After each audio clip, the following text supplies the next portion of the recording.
Nós vamos conversar muito sobre esses assuntos que são, muitas vezes considerados absolutamente imutáveis, imexíveis, né? Que a gente tem que seguir de qualquer maneira, mas a gente tem que prestar um pouquinho de atenção a algumas coisas para que elas não se transformem, como eu chamo, numa tirania, num engessamento do nosso trabalho, da nossa criatividade, né? Da nossa capacidade de propor. Então, vamos falar um pouquinho da norma, né? A diferença da norma e da lei é bem simples, né? A lei é uma determinação que a gente tem que seguir, até mesmo não concordando, mas a lei é lei, a gente tem que cumprir, né? Principalmente a lei, no nosso caso, diz respeito à iluminância média das superfícies do plano de trabalho, né? Então, é razoavelmente fácil de atender, embora a lei não seja clara no sentido de dizer a iluminância média, no plano de trabalho, na mesa, no entorno, ela diz só 500 lux e nada além, né? Então, muito difícil de compreender os detalhes, porque a iluminação não é assim, a iluminação é tão variada, né? Mas, enfim, então, lei é lei. Norma não é nenhuma lei, a norma é uma regulamentação, que é uma proposição para as pessoas se guiarem por valores que não permitirão que a pessoa se desvie muito de uma diretriz que é a mais saudável, vamos dizer assim. Então, as pessoas devem usar a norma como um recurso, como uma referência, e não como uma determinação, como se fosse uma lei, né?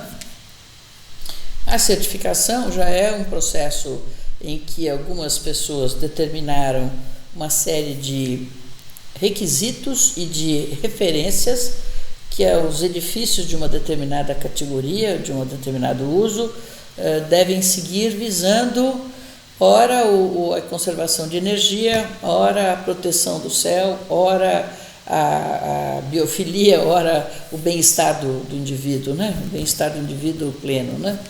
Enfim, tem hoje em dia já várias referências de certificação para que as pessoas tentem dar aos edifícios uma conotação amigável para o ser humano na sua plenitude. Então, normas, leis e certificação são três coisas diferentes, embora todas sejam requisitos e determinações, né? Mas falando mais especificamente da norma, porque é aquela que se aplica em maior quantidade de edifícios, né?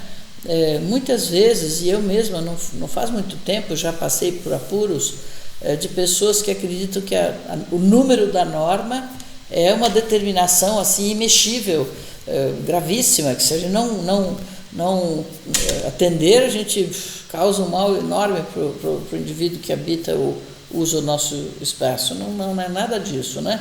As normas são realmente referências. Inclusive, por um acaso muito grande, eu tenho um sobrinho que eu gosto muito, que está hoje morando nos Estados Unidos, que ele nasceu lá e voltou para lá agora, né? E ele, no Instagram dele, de repente eu vi essa frase, né? Em inglês, eu vou traduzir, falar traduzido, né? As regras, rules are made for the obedience of fools. As regras são feitas para a obediência dos tolos e para a referência dos homens sábios. Isso quem disse foi Sir Douglas Bader, que eu vinha procurar nos meus achados aí da Wikipedia, etc. Era um aviador muito condecorado na Segunda Guerra Mundial e, portanto, ele falou isso, não tem nada a ver com aviação, mas uma frase que caiu muito bem com a minha forma de ver normas. As normas são referências, elas são úteis, são importantes. As sociedades devem ter regras nesse sentido como parâmetros para as pessoas seguirem, mas elas não são leis e nem elas são imexíveis. E muitas vezes a gente tem que saber o quê? Compreender esse universo da iluminação para que as normas sejam usadas a nosso favor, ou seja, a favor dos espaços que a gente propõe, né? Ou seja, a favor dos usuários dos nossos espaços, né? Porque afinal a gente trabalha para o bem-estar dos usuários, não o nosso, né? Não vamos usar o edifício que a gente faz, mas de qualquer modo, muito importante a gente poder ver a norma com esse olhar um pouco mais liberal, um pouco mais livre de obrigações e um pouco mais ocupado em relação à referência que ela nos dá como guia, né? É óbvio que no caso dos 500 lux por escritório, existe uma lei determinando isso, então por isso que esse número é imexível, né?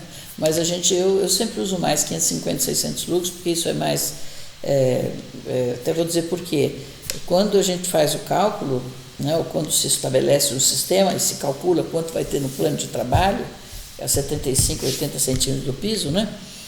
Quando a gente faz isso, a gente está apenas tentando atender a uma norma e a um bem-estar médio dos indivíduos. Primeiro porque todos nós vemos de forma muito diferente, né?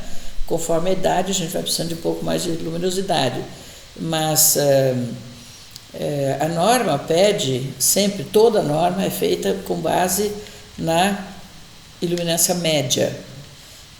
Iluminância média, não sei se vocês sabem, o que vem a ser iluminância média e o que vem a ser iluminância pontual. Vocês até aprendem a calcular, né? Iluminância média e iluminância pontual.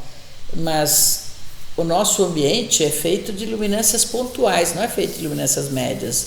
E a nossa visão não é capaz de calcular nada em médias. A gente vê a diferença de luminosidade no espaço. É isso que torna, inclusive, o espaço tão atraente visualmente, né? Então, falar em médias supõe o quê? Supõe que como a norma pode considerar ou abranger toda a diversidade de espaços de todos os edifícios, de todos os tipos de ambientes, né? Conforme o ambiente do ambiente de escritório, vamos dizer assim, né? No inverno, onde a gente usa roupas mais escuras, né? Provavelmente a iluminância média na mesa é menor, porque uma boa parte da interreflexão, a gente já viu interreflexão, né? Vai ser absorvida pelas roupas escuras. No verão, ao contrário, quando as pessoas tendem a usar roupas ou mais coloridas ou mais claras, haverá maior refletância das roupas, né? Então haverá maior aproveitamento da luz que chega na mesa. Então haverá um nível de iluminação maior na mesa. Mas há tantos quesitos para a gente questionar na questão da iluminância média, né? Por que iluminância média? Porque seria impossível falar naquilo que de fato a gente vê. As especificidades de diferenças de valores são tão grandes que não daria para fazer uma norma com um númerozinho lá, 500 lux para escritórios, né? Então, a gente tem que considerar que é possível fazer uma média de tudo, né? Para que a gente consiga dar números para as coisas, né? Então, onde a gente pode falar de médias? A gente pode falar de médias, no próximo slide a gente vê muito claramente isso. Pode-se falar de médias quando os ambientes têm iluminação uniforme, né? A gente mostra aí 2 escritórios com iluminação uniforme, distribuição regular de luminárias, fachos abertos e, consequentemente, uma sobreposição grande de luminosidades formam planos iluminados de forma bastante homogênea. Claro que se você colocar um luxímetro nas mesas vai ter diferenças grandes, mas na apreciação geral a gente até imagina, né, como é o ambiente como um todo, ele é regular. Então, no próximo slide a gente vê também a variedade que existe nas classes de alunos, né? Em alguns escritórios de lojas que têm produtos expostos, tudo a iluminação é muito, muito, muito homogênea, muito uniforme. Então, nesses casos, a gente consegue falar. O próximo slide mostra um caixa de supermercado em cima, né? O caixa do supermercado tem que obrigatoriamente ter 500 lux, né? E ele é fácil de iluminar. Por isso que no supermercado, nas áreas de caixas, tem sempre linhas contínuas de luminárias para garantir essa iluminância obrigatória da norma, né? Caixas são realmente locais onde as pessoas usam muito atenção, então a luminosidade deveria ser até maior, né? 750 por aí.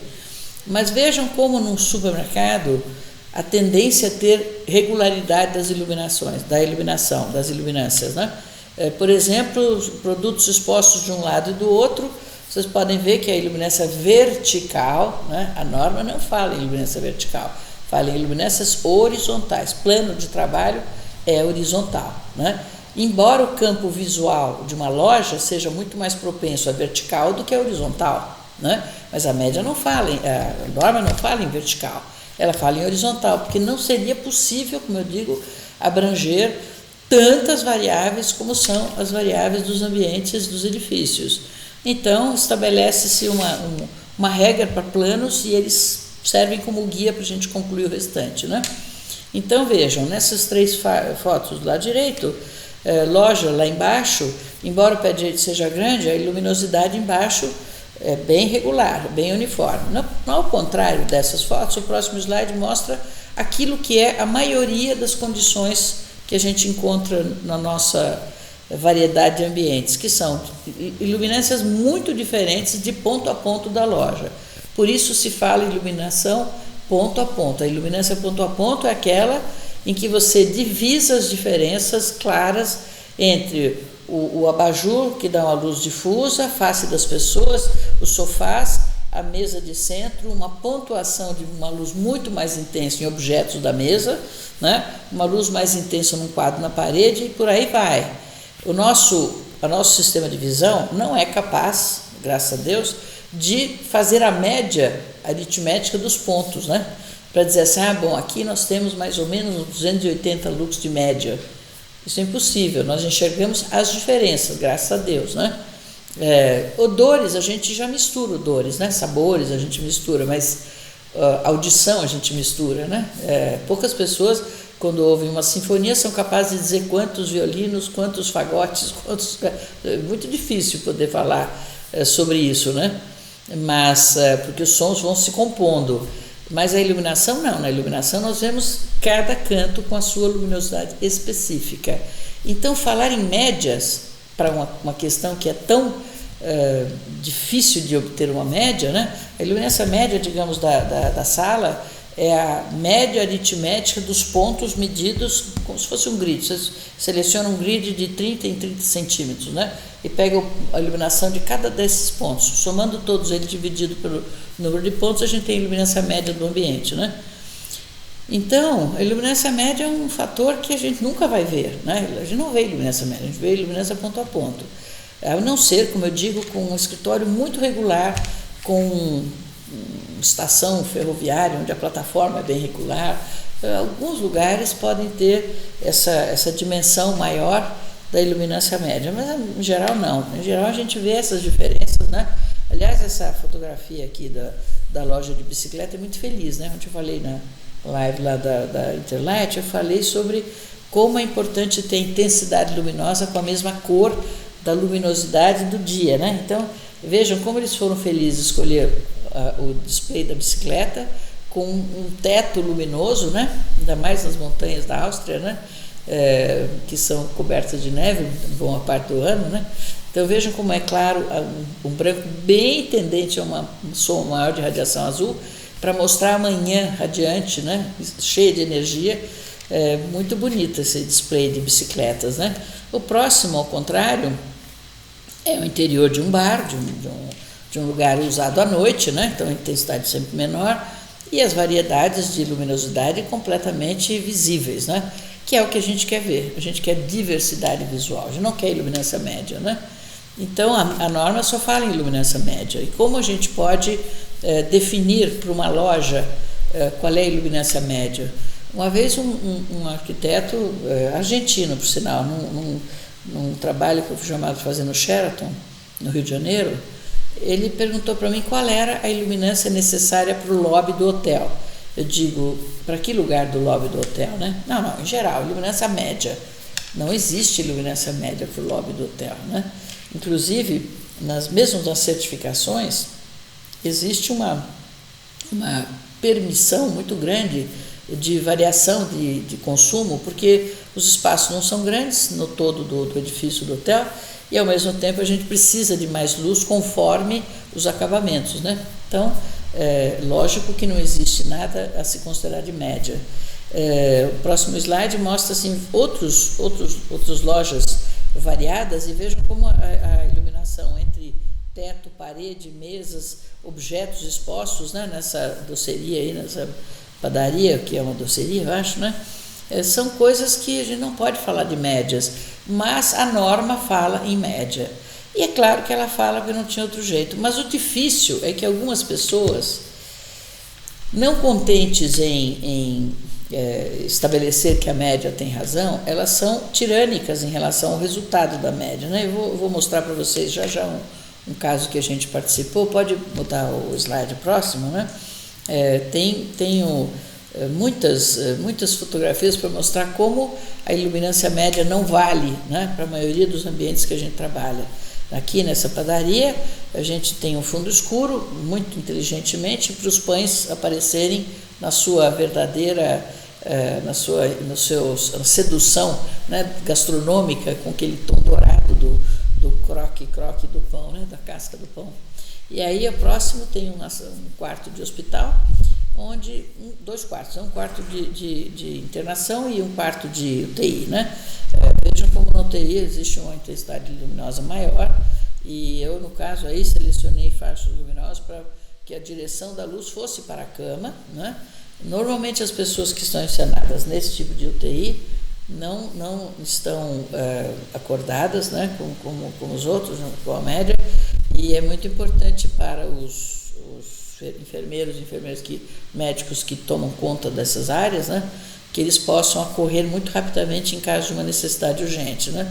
Então, essa luz não fica ligada. É uma luz muito suave que permite enxergar a pessoa, mas quando acontece uma emergência, eles ligam essa luz intensa sobre o paciente. E o quarto, aí embaixo, né, ele vai variar muito em termos com os usos hoje de controle de intensidade, e aí haverá, claro, quando o fotógrafo tira a fotografia, ele põe todos os sistemas, né? Eu tenho uma certa aflição com isso, porque o sistema indireto, com o sistema direto, com a lateral, é todo mundo junto, e na verdade cada um dos sistemas é usado separadamente, né? Mas de qualquer maneira, vejam que em qualquer situação, mesmo na sala do UTI, você só pode falar em média sobre a cama quando a luz está dirigida à cama, né? Fora isso, a gente sempre tem uma diversidade de pontos, né? Então, dentro desse tema, como é que uma loja pode atender, digamos, aquilo que está escrito na norma? A norma diz assim: lojas grandes, 500 lux, lojas pequenas, 300 lux médios, né?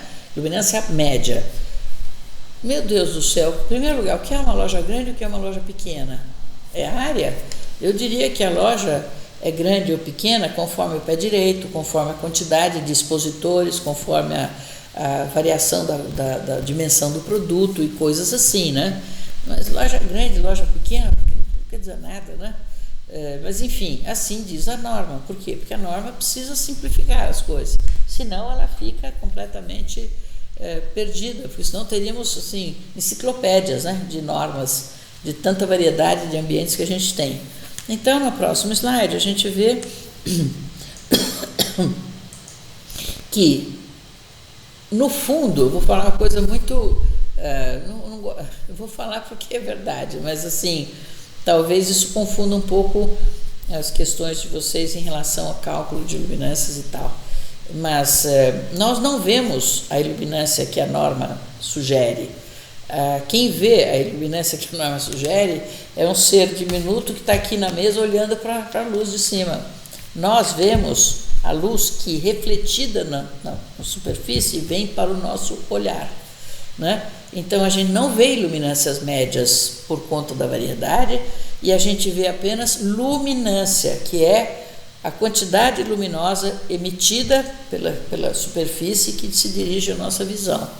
Então, nós vemos luminância, a gente não vê iluminância. Iluminância é o padrão médio que chega até a superfície que nós estamos calculando. A luminância emitida por aquela superfície na direção da nossa visão é o que nós vemos, né? E isso se chama luminância, candelas por metro quadrado. Não é iluminância lux por metro quadrado, é candelas por metro quadrado. Por isso que pistas de aeroportos, pistas de rolagem de veículos e tudo, tem que ter tudo por luminância, né?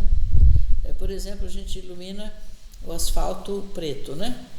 A luminância que chega para nós é mínima, mesmo com os faróis, tudo é mínima. Por isso tem que se usar as linhas, as faixas luminosas à noite, né? Porque a gente tem que ter o guia do espaço que a gente está dirigindo. Na Europa, principalmente, Alemanha e tal, todas as autobahns são de concreto claro, porque aí você tem uma reflectância da superfície que é a luminância da superfície em direção ao seu olhar, muito, muito, muito maior, muito mais intensa, com a mesma luz emitida, jogada sobre a superfície, mas a luz que chega para você é muito melhor quando a reflexão é branca e clara, ao invés da reflexão do asfalto escuro, né? Dificilmente as pessoas falarão sobre isso, mas realmente é isso que acontece. A gente enxerga a superfície iluminada porque ela está devolvendo luz refletida por alguma fonte que chegou até ela, né? Então vem para os nossos olhos. A formulazinha da luminância é muito simples, né? É a iluminância média multiplicado pelo índice de reflexão, né? Quanto essa superfície é se fosse preta, nós aproveitaríamos 10%, mas sendo branco aproveitamos 90%, né? Então do branco ao preto é uma variação muito grande. Então a luminância que vem para nós é a iluminância média vezes o fator de refletância dividido pela letra π, porque nós estamos falando daquilo que vem até nós e não de uma quantidade grande, né? Então, vejam, isso não, na verdade só falei porque estava aqui, eu acho que não é nada difícil a gente considerar. A norma WELL fala em luminância das superfícies, o que é muito bom e muito oportuno, porque é da composição das superfícies que vem a nossa impressão favorável ou desfavorável do ambiente, né? Eu costumo dizer uma frase que eu aprendi com os americanos, né? O caráter do ambiente, o astral do ambiente é dado pelas suas formas e cores, né? Essa soma das duas coisas é que permite que a gente tenha ambientes ou mais dramáticos e mais assustadores, ou mais difusos e mais calmos ou mais místicos, e no meio as duas coisas, né? Ambientes cênicos com um pouco de difusão e acentuação para dar essa diversidade que é tão importante para nós. Então, nós já que estamos falando sobre isso, eu vou comentar um projeto que nós fizemos para vocês verem como a norma pode ser mal interpretada, mal usada e jogar fora boas soluções. Eu fui convidada para fazer um trabalho de uma loja grande aqui em São Paulo, em que a pessoa responsável pela arquitetura, coitada, ficava recebendo sugestões de luminárias a toda hora, né? Eu não sabia como avaliar. Então ela me chamou, eu vou mostrar como era essa loja iluminada anteriormente, né? Para vocês terem uma ideia de como a loja era mal iluminada e como as luminárias eram ruins, né? A qualidade da luminária em si, qualidade ótica, né? De desempenho muito baixo, né? Então reparem como existe um brilho visível nas luminárias que incomoda e diminui a percepção geral do ambiente, né? Pelo fato da pupila se fechar. Vejam como em cima está iluminado até timidamente e como embaixo não está nada iluminado, né? E embaixo é na altura do nosso campo visual, um pouquinho abaixo do nosso campo visual. Na próxima são outras duas imagens das mesmas lojas, né? Onde os gerentes costumavam fazer a distribuição das luminárias, né? Então reparem um fato, eu vou chamar a atenção para essas fotos. Reparem como a parte inferior é mal iluminada e ela fica por igual mal iluminada. Essas duas fotos que vocês estão vendo agora mostram claramente que as partes inferiores estão mal iluminadas e são extremamente regulares, uniformes, com pouca luminosidade. Nessa outra, a gente pode ver uma outra coisa na próxima foto, que é o quê? Essa exposição de pias, reparem como cada uma das pias, do lado direito da pia do lado direito, a gente vê a luz direta, né? Nós estamos vendo as pias iluminadas pela luz da loja, reflexo, a cavidade da loja que está iluminando essas pias. Mas existe luz direta vinda de cima que dá essa manchinha, essa mordidinha. Reparem como a luz é fechada, ela não penetra, o facho de luz não é aberto para entrar nas prateleiras. Ele pega só um pedacinho da frente, como a gente vê lá pela mancha do facho luminoso.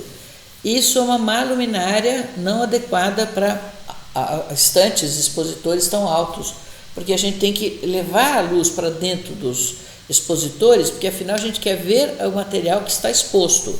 Na próximo slide a gente vê também questões de louça sanitária iluminadas regularmente, mas com pouca vivacidade. Quando a luminária é boa, esses produtos que são brancos e muito brilhantes, eles são fartamente iluminados, né? E a outra imagem é uma imagem para mostrar a barbaridade da má qualidade da luminária. Reparem o seguinte, isso é uma luminária que eles chamam, né, o fornecedor chama de wall washer, ela não é um wall washer. que a curvatura dela é absolutamente tola, não faz nada de eficiente. E vejam, vocês estão vendo 1, 2, 3, 4, 5 lâmpadas, né? Mas na realidade a luminária tem uma lâmpada. Tudo isso é luz refletida no refletor. E se eu estou tirando a fotografia debaixo da luminária, eu estou vendo toda essa luminosidade vindo em minha direção. Na realidade, se ela fosse um wall washer, ela estaria indo naquela direção, na direção do refletor. Para isso se desenha um refletor assimétrico, para que a luz vá na direção das estantes, né? E não que venha para o chão. Então, isso é uma luminária inútil, porque ela não se presta a fazer a distribuição da parte frontal das estantes, que é onde está o produto exposto, né?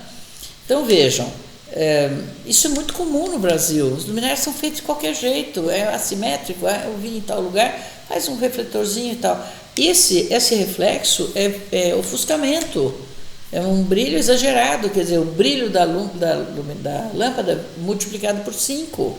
É muito ruim. Mas antes de eu falar isso para a moça, ela não sabia disso, né? Então tinha que alguém ir lá e dizer, ó, tá vendo? Então, próximos ela já vai prestar atenção. Então, qual foi o trabalho que nós fizemos? Basicamente, eu comecei mostrando para ela a diferença. No próximo slide a gente vê isso, e aí vocês vão ver como os aplicativos de cálculo são importantes e como eles são uma ferramenta maravilhosa. É preciso saber usar, né? Vejam, existe na parte superior uma luminária, fotometria, curva de distribuição luminosa de uma luminária. A curva efetiva é essa azulzinha menor, mais fechada, e a vermelhinha é aquela que se dá ao longo da luminária. A azulzinha é na transversal, né? Então ela é uma luminária que privilegia a parte de baixo, como a gente viu, a parte de baixo da luminária. Por isso ela entra pouco nas estantes, ela ilumina mais o piso. A gente não tem produto no piso, não quer iluminar o piso, quer iluminar o produto exposto. Então veja que a leitura na parede é muita luz em cima e nada na parte do meio para baixo. Ao passo que uma luminária como a de baixo, que tem uma curva azul já aberta e, portanto, ela está entrando nas estantes, ela tem uma luz mais efetiva, uma regularidade maior, vejam como é diferente a distribuição, e do meio para baixo ainda existe muita luz, né? Então, essa é a iluminação que a gente deseja. Aí eu fiz outras 2 leituras, né? Um ambiente eu peguei um ambiente da loja, né? No próximo slide a gente vê essa perspectiva, né? E coloquei a luminária com o facho mais fechado em cima e a luminária com o facho mais fechado aberto. O que a gente vê? Muito maior quantidade de expositores de prateleiras iluminadas na de baixo, que é o facho maior, e muito menos na parte da solução de cima, em que a luminária é uma gota, né? E no outro a gente faz o que muitas pessoas gostam, outra imagem é a gente chama de false color rendering, né? Que é uma gama de cores para indicar a luminosidade. Quanto mais azul, roxo, menor a quantidade. Quanto mais vermelho, amarelo, maior a quantidade luminosa. Então, repare que no de cima as prateleiras estão com bastante escuro e o piso está com bastante claro. E na de baixo, o piso está com menos luz, está bem mais equilibrado, e as prateleiras têm uma parte de quantidade luminosa maior. Por aí a gente avalia a solução e por aí a gente avalia fachos luminosos. Então, partindo desse exemplo, eu fiz uma leitura para ela de uma mesma área da loja, com o mesmo fundo, com as mesmas prateleiras, e apliquei as diferentes luminárias, umas 50 e poucos luminárias que ela tinha, para ver o resultado de cada uma, né? E sempre coloquei a quantidade de luminárias para obter o mesmo número de luminância média. Para isso funciona a quantidade média, o quesito luminância média, não para ver, mas para avaliar valores. E aí nós tínhamos então quantas luminárias era necessário, qual é o consumo efetivo daquela luminária. Às vezes ela não custava nada, mas o custo de consumo de energia era enorme, né? E o número de luminárias também tinha que ser maior, e portanto ela não era tão barata assim. No próximo slide a gente vê como a gente fez isso, né? Então a gente punha a luminária, os seus dados, a fotografia da luminária, a fotometria da luminária, né? A fotometria, depois a fotografia, e aí a gente dava as leituras, tanto horizontais quanto das superfícies verticais. E por fim a gente fazia uma imagem em false color rendering. A gente fez isso para umas 50 e poucos luminárias, como eu falei, e aí, pode mudar o slide, né? Incrivelmente, todas elas com resultados muito diferentes, né? Muito diferentes. Pode pôr o próximo. Nesse final, eu fiz até selecionei as melhores para colocar bem frontalmente a diferença de desempenho, né? De umas e de outras. E com isso, das 51, 52, 57, não me lembro o número exato, sobraram 4 luminárias só, né?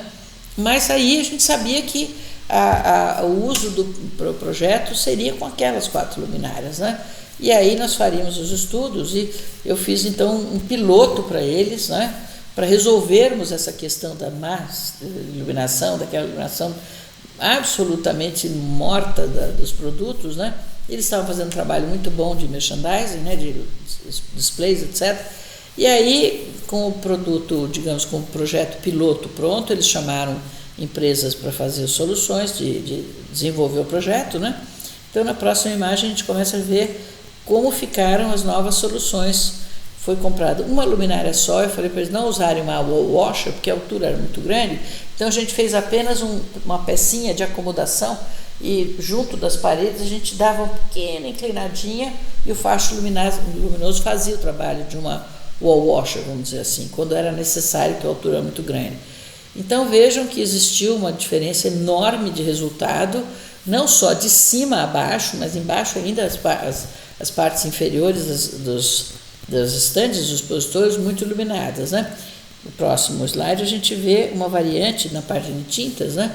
Onde mesmo nos lugares onde a tinta tem partes escuras, ainda a gente via bem a diferença da luminosidade e da cor, né? Depois nós fizemos e vejam bem, nós estamos falando sempre de quê? De luminâncias verticais, né? A norma não fala em luminâncias verticais, mas nas lojas, a maioria das vezes, é iluminância vertical. Até em vitrines e tudo, você fala, os expositores são sempre verticais, né? Então, próximo a gente vê uma parte da loja onde começam a aparecer algumas coisas de luminâncias horizontais, mas elas são sempre menores, né? Quem realmente define a característica da loja é a luminância vertical, como a gente vê no próximo slide, em que o corredor é bem estreito e, portanto, é um desafio o corredor estreito, né? Porque a luz já vai se gastando lá em cima, é difícil chegar embaixo. E aqui a gente tem um resultado muito positivo na parte de baixo, né? Portanto, eu considero essa uma solução muito satisfatória. Eles adoraram a solução, adotaram a solução. No próximo slide a gente vê outras variedades de momentos da loja, né? Mas sempre com uma luminosidade intensa. Reparem como essas bacias do lado direito estão muito mais intensas em termos de resultado do que aquelas que nós vimos antes, né? As bacias no resto do chão, não aquelas que estão colocadas para formar, digamos, o decor da loja, né? O merchandising é muito bom nessa loja. Aí na próxima a gente vê de novo as variantes, né? Existem certos setores dessas lojas em que há máquinas de cortar grama, equipamentos escuros, né? Então eles não são muito avivados, mas mesmo assim essas lojas tiveram um comportamento luminoso muito bom, né? O consumo da loja foi muito menor, porque a luminária era boa, bem pensada e tal. Mas aí vem, vamos lá, vamos chegar num ponto, próxima loja, próximo corredor. Aí, depois da segunda ou terceira loja feita, eles me chamaram e disseram, olha, temos um problema, né? O diretor está meio chateado porque teria que ter 500 lux no piso, né? No meio da circulação, e não tem 500 lux, tem 200 e pouco, né? E 500 lux no piso? Quem disse que tem que ter 500 lux no piso, né? Detalhe, eles não sabiam qual era o número necessário para a iluminância vertical dos expositores. Mas, baseado em outros supermercados, eu falei, olha, eu acho que se a gente tiver 300 lux na média, na altura média, vai ser muito bom, porque a tendência é ter menos, à medida que aqui algumas paredes têm 7 metros, né? Então, alguns expositores têm 7, a maioria tinha 5. Aí, se tiver 300, vai ser muito bom, 250 é aceitável. Eles toparam esses números, né? Aí, de repente, me aparece com 500 no piso, que coisa esquisita, né? Enfim, teve ali uma discussão, não, mas O diretor viu que na norma diz que loja grande tem que ter 500 lux. Então, vejam bem, um trabalho de aculturamento, né, da equipe, né, trabalho longo, demonstrativo, claro, de por que deve-se fazer as coisas, resultado visto, e de repente o diretor diz que ele quer 500 lux no piso, porque é uma burrice, na verdade, né? Burrice, uma coisa que não tem interesse nenhum, porque ninguém tem exposição de pregos e parafusos no meio do corredor, né? Quem manda são as laterais. Mas isto é que eu chamo de usar a norma contra você, né? Próximo slide mostra como é favorável, como foi bom esse sistema, né? Como ele valorizou a loja e como o próprio trabalho de merchandising também foi muito feliz, né? Mas vejam como os produtos da parte inferior das prateleiras estão muito bem iluminados, né? E o consumo da loja é muito menor do que ele era antes, né? Então eles tiveram vários benefícios, né? O próximo slide mostra áreas também de horizontalidade, né? Planos horizontais. Sim, há lugares onde você pode avaliar os planos horizontais. Em geral, como uma solução bastante mediana, né?